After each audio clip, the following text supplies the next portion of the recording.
40 વર્ષ પહેલા બનેલી કરોડોના ખર્ચની 45 દુકાનો નવી નક્કોર તોડી હવે નવું કોમ્પ્લેક્સ બનાવવાનું સપનું સરકારી તિજોરીઓને નુકસાનકારક બની રહ્યું છે। ભરૂચ જિલ્લા પંચાયતના 40 વર્ષ પહેલાના અંદાજિત કરોડો રૂપિયા પાણીમાં જતા હોય તેવા અહેવાલો સામે આવ્યા છે। કારણ કે ભરૂચમાં વહેલી સવારે દબાણ દૂર કરવામાં આવ્યું છે, તેમાં જિલ્લા પંચાયતે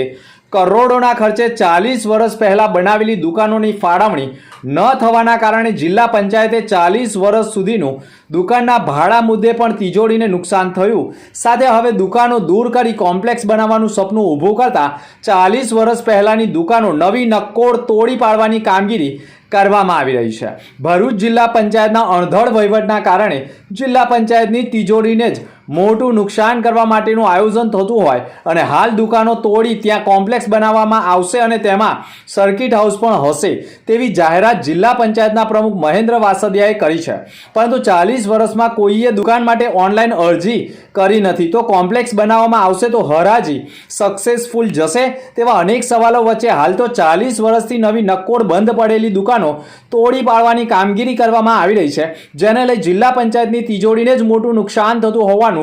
લોકો માની રહ્યા છે। ભરૂચ જિલ્લા પંચાયત દ્વારા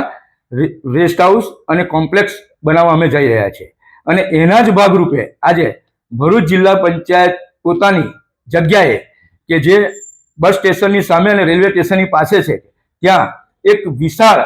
કોમ્પ્લેક્સ અને વીવીઆઈપી રેસ્ટ હાઉસ બનાવવા જઈ રહી છે અને એના ભાગરૂપે આ જે ડિમોલિશન કરવામાં આવ્યું છે તેના ભાગરૂપે કરવામાં આવ્યું